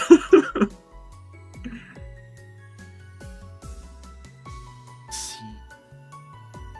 Also, the limited time urgent quests comes back in Quaris with Pale Flame of the Planet Wrecker. Oh, yeah. I was a bit disappointed to see that it's the limited time urgent quest and not something new or whatever. But at the same time, I do need like 52 Agni kills for the title, so... Yes. And this one's pretty nice because it has the Kavaris kids at the end, unlike the previous one, because I don't think they were there the last time. I think they were, but I don't remember if it was more than just Ilma and Tyvas. Yeah. Yeah, now no, for this one, we at least have have all of them, so it's pretty nice seeing all of them there. Yeah. I like Agni. I think it's a little bit strange just bringing it back again. It doesn't feel like that long since we had the quest, but... Yeah. Agni is a very fun enemy. Like, it's very clearly AMS, but at the same time, it very clearly isn't. And this is very obvious with their high versions. I don't know who's fought high AMS yet in chat, but high AMS versus high Agni, they are two very different fights. One is more like a cage fighter trying to control where you are standing, and the other one's like just blitzing everything around it. Yeah, that was what threw me off when I was first fighting High Agni. Like, damn, this guy is like causing flames behind me and then trying to push me inside. Like, he has a plan. Yeah, and then like high AMS is just like limiters removed, spirit bomb done, problem solved. Just like, but they're both very fun fights, and they're very different despite being the same.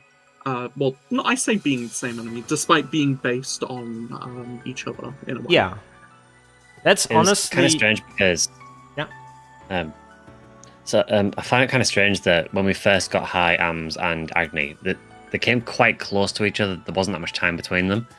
And at the time, I remember thinking, like, why are we getting these two enemies that they're going to be basically the same? But when you fight them, they are very, very different. Yeah. Yeah. And that's also something that's like... I remember there was a time where we were like very complaining about enemies not being that different, even when they got like a visual overhaul. Like Dark Ragnar and the Deus Eska version of Dark Ragnar. Like, what is the difference between them? Oh, so the Deus Eska one can summon a wall of spiderwebs or something. That's it. It can summon a wall and it can hump a mining rig defense tower. That is it. Yeah. There's a one extra move. And it's a different color. Yeah. It's white Enjoy and blue. It's weak to wind instead of fire, so there's that. Yeah. And then you have I have to use Zan again. Yeah. And then you have like, so we have arms, we have high arms, we have Agni, we have high Agni. All 4 of them are completely different. Don't even forget the Vera version of Ams as well, because that buddy's got like his own attacks. Not many, but he's still got his own stuff, and it's like, okay, I wasn't familiar with your game, Agni. Ancient's really different as well. Yeah. But he hits like a truck. Oh my god. The Ancient Ams, like, on release, it was a bloodbath. Like, he moved his hand, half the MPA is dead. Yeah. I actually did Ancients recently to finish the Ancient Frostal title. Because I still needed to kill 8 of them or something. Yeah. Now I can make my my title on the ARKS ID Ice Baby. Cool as ice. Worth it. Yes. Meanwhile, mine just constantly goes between like a cat face and a dizzy face, like that. What I put in chat there. Both those are titles you can have. Anyone feel free to take it. It's a pretty good title. Honestly, this feels like something that is a little bit underappreciated, how customizable the titles are. Like, one of my friends has the title Collaborator of the Purpose of Kill. Like, that would never be a normal title in PSO2. It would be like, I don't know, Technician of Deep Space or something. See, I really enjoy having, like, because this is how I have my, like, UI set up. So it displays the character's title and then the character name. I don't tend to really have, like, showing the alliance and whatever else. It just shows title and name, and seeing the stuff that people come up with it's pretty funny, for better or for worse, because you can do some deranged stuff with titles. I'm not going to tell you what, but you can do it. I also like that the titles from PSO2 still retain their functionality if they had some. Like if you did the if you did the SAO collab, you got the SAO title, and if you enable it in NGS, it still removes your logout button, so that's funny. Yeah.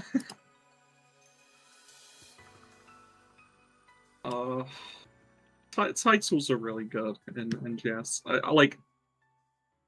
There are some words that I'm waiting for, and some like symbols, but there's just a lot of variety currently, and it's just nice seeing what people have.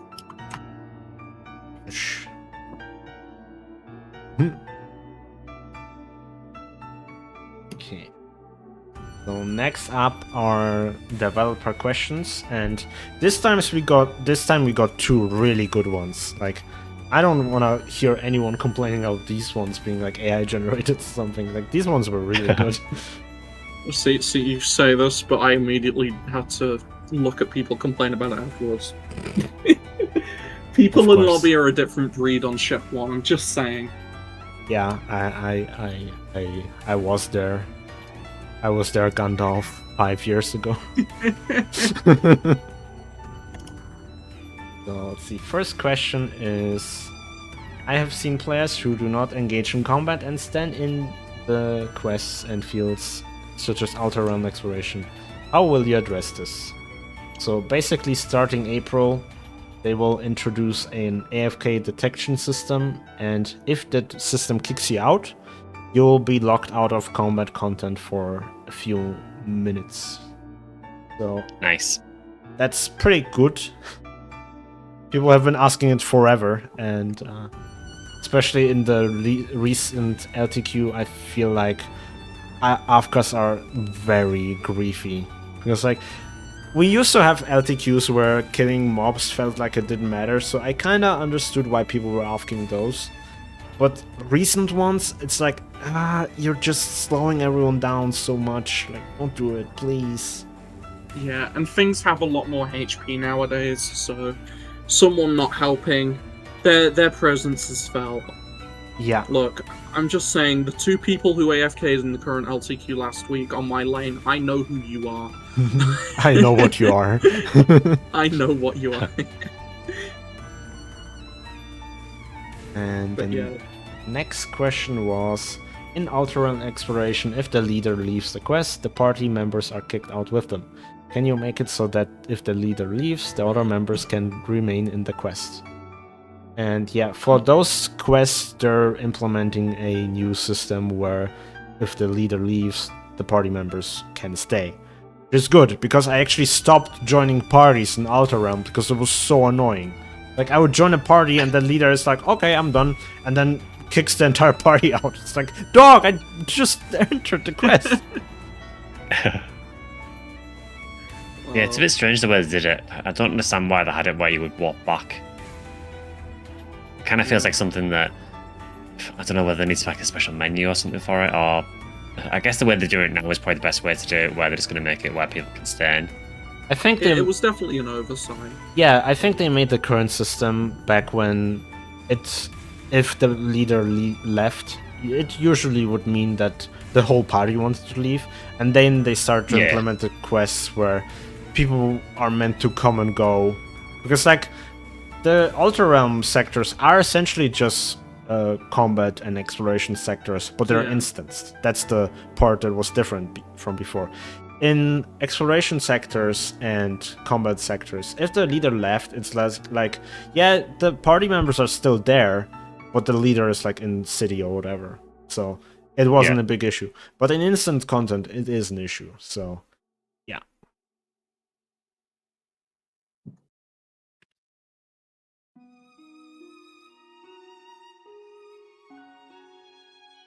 Like if they were lazy, they could probably just gray out the option. But I prefer them to overhaul the systems when needed. Yeah.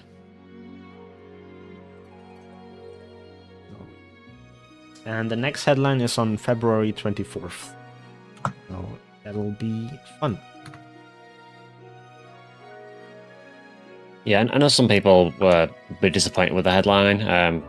I think January was always going to be a fairly quiet... Well, sorry, I guess going into February would always be a kind of quiet month. It's just the way the game works. It is on that bi-monthly cycle, like we said earlier. And, next month is a quiet one. Yeah, and if we look at the roadmap as well, February was always bound to be quiet. It was a single quest type and a few LTQs and limited time quests. Limited time urgent quests, sorry. It wasn't going to be that big, but it's just going to be like, here's a quest type you can grind, and here's some limited time content. You don't have to do it, but you can if you want. Next month, though, is probably going to be a bit more grandiose in a sense, because that's when we get more boosts, because we're getting a seasonal event next month for the most part, so that is the other thing as well. I know in chat that they just said the December headline was huge, so I mean, we can't really ignore that. The last headline was massive. Yeah. And like the content structure moving forward, we're basically just having to wait for April to hit, and then once April hits, that's kind of just like, that's the new norm. Because that's when we start getting story, like a new chapter every 4 months or so. Yeah. And then we also have a bunch of content within the bi-monthly patches starting from them as well. And we also just have June, which, new field area, which probably is going to be a new quest, and just a bunch of stuff. And we also have, I think, 2 major target suppression quests coming up. Yeah. Maybe 3? Let me just check my roadmap real quick. 2 is right, but they're like very close back to back. Yeah. Like, I think one should be in April, and the other should be in June. Yeah. Well, April, May, June, July. Personally, High Solus, please. I really like Solus, so I'd love to see a better version of it. And like the Malignant versions are already incredibly different from their base versions, so seeing a high version, they could do some insane stuff. Yeah, that's another thing. Like, I remember in PS2, the only time bosses would like really change was between very hard and super hard, and before and after that, it will just be different HP and attack values. So, seeing that NGS is trying to make every single rank up for Dark Falls different is very welcome, in my opinion. Yeah, I'll also be interested to see to hear the remix if we get High Dalian, because I love Dalian's track. It's very, very good. Hits all the right places. Yeah, same. But to see a High Dalian track, because Malignant Dalian was also like really good in terms of its remix. Yeah. So I just want to see what High Dalian's track can do.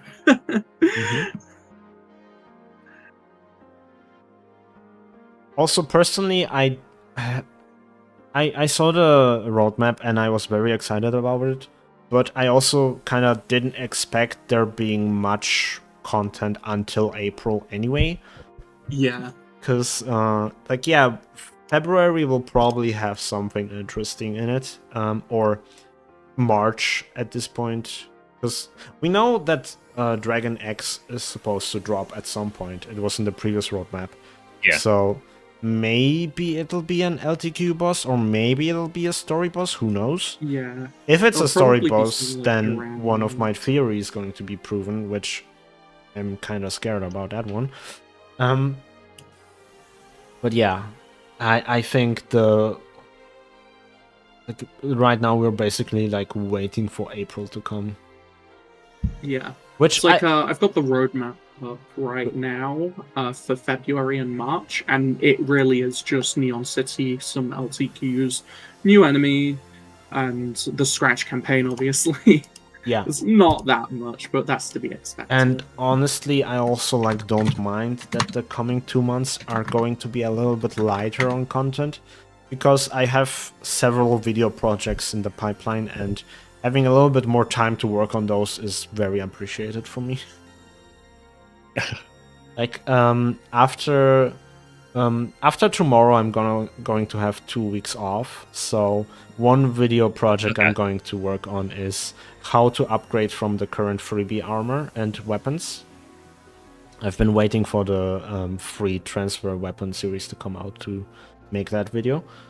And I plan to make it a series every time a freebie armor and weapon come out. And nice. The next weapon, the next video after that I'm going to work on is going to be a comprehensive new and returning player guide, because I think it's long overdue. My previous one is like 2 years old at this point.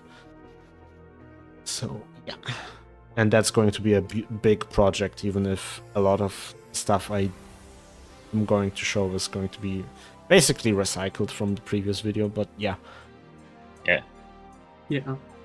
The upgrade video should be really good, because I think that's one place that a lot of people struggle with, particularly if they're coming back to the game after a while. Yeah. Having a resource that tells you what you should be doing for your upgrades, I think would be really useful. Yeah. And how to add augments as well, because it's not as plain as it seems sometimes. Yeah. One thing to keep in mind as well, which this is a pet peeve of mine. The people who do it know who they are, and it's just it's been annoying for a few reasons. But some people, when they do make like, oh, what gear should you pick out videos, they don't add outdated in like big bold text to the title when it becomes outdated. They just leave it up, and it becomes a problem. There's a few users over the years that I've met who've been trying to go buy like old gear guides, and it's just been a nightmare to deal with. It's like, dude, you've wasted your Masita. I'm kind though, so I'm going to give you Masita back just so you don't fuck it up again. But you want to do this instead now. Yeah. And like, I take the time to help them learn from their mistake and just go, look, if you need help with gear, just DM me on Discord, or like something else.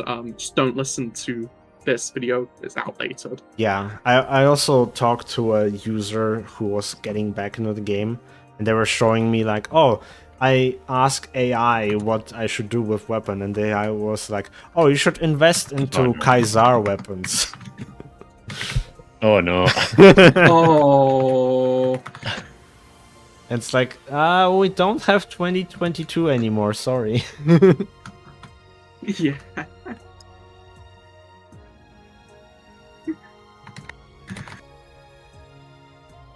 I do like how the Kaiser weapons look, though. On another note, I still need to get around to grinding my color variant one, but I'll do that in my own time.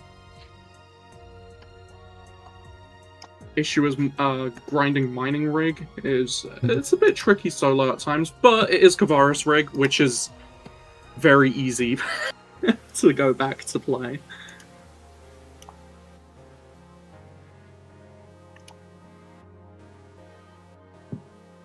Yeah, and another thing with because like I had an issue with making like gearing guides like that before because of the aforementioned they would get outdated really quickly, but yeah, with the way I'm going to plan it, and I'm going to specifically specify it in both in title, in thumbnail, and in the video that it's relating to the current freebie gear.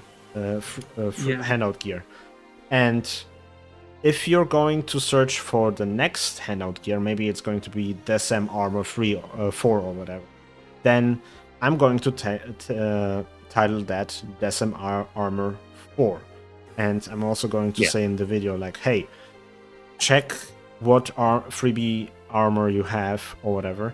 If it's the current one, then this guide applies to you. If it's a higher tier, then wait for the next video to come out on it. Or apply what you learned from here, just with more up-to-date augments. Yeah. Someone has just said that they asked Gemini and it recommended them to build a Tricellio plus 90 for future-proofing.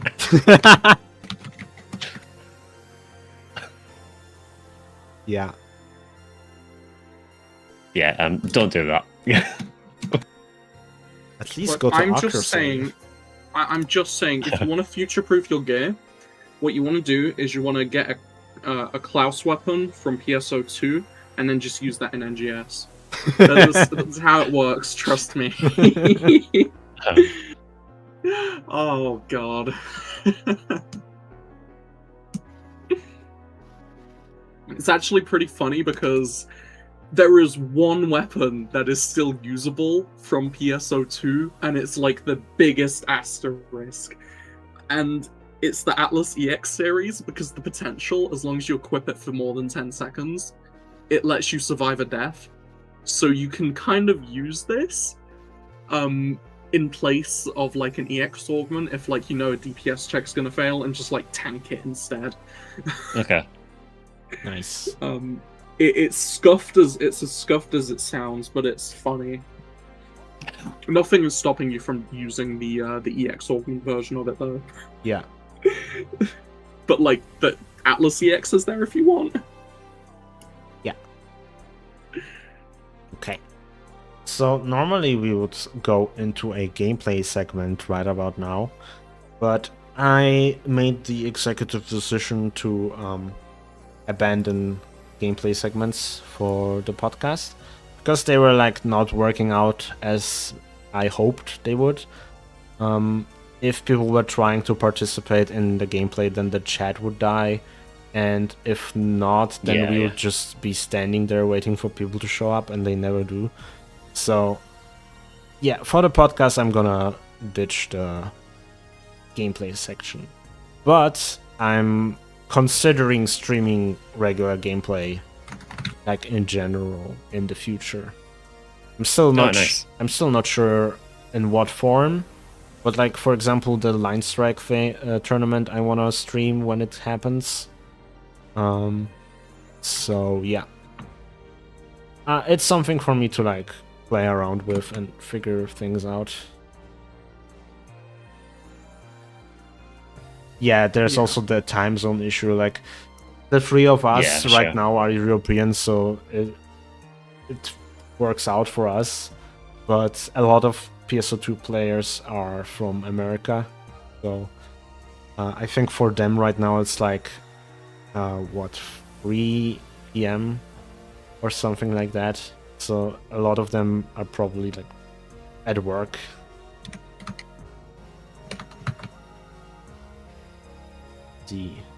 What do you think of the new Matre card?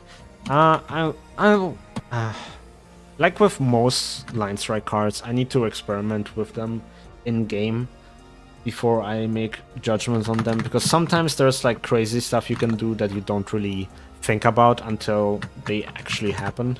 So yeah. Yeah. Okay, so that's the case with a lot of TCGs, isn't it? You might get a card that doesn't look great on paper, but then you figure out all the different combinations and everything you can do with it. I think that's part of the fun of playing TCGs, honestly. Yeah. I used to play the Pokemon trading card game like pretty competitively several years back, and there are some cards that you'd think, wait, how does this even work here? Like, and it works really well. I think if anyone who is familiar with TCG, if you hear the Pokemon Cleffa, you just want to cry inside. It's been able to do some really fucky stuff over the years, despite being a baby Pokemon, and you wouldn't see that in like the actual game. Yeah. So if you want to go Yu-Gi-Oh, there's the Atalock in Yu-Gi-Oh. Yeah. There's loads of stupid stuff you can do in trading card games. I love them for that reason.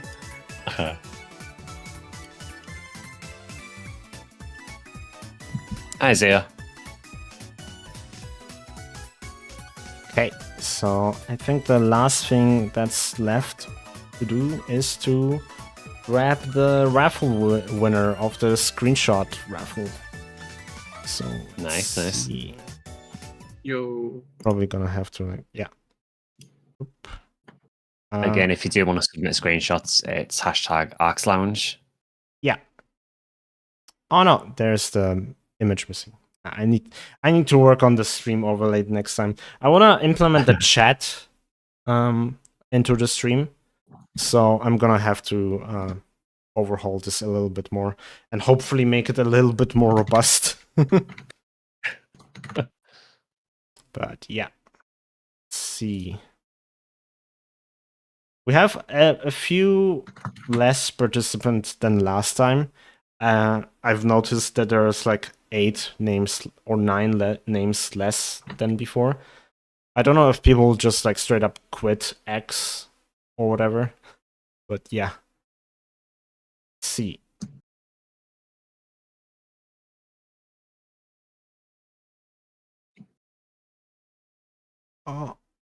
Oh, Sarkuma! Hooray! Congrats. Congrats. I think this is the second time they win, so congratulations.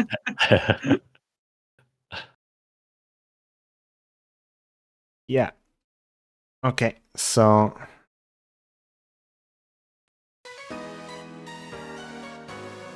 next time we're gonna stream on February 26th. So I hope you guys are looking forward to that. And other than that, thanks for watching. And I hope I'll see you guys next time. Yeah, thanks for watching, guys. Yeah. Bye. Peace out. See ya.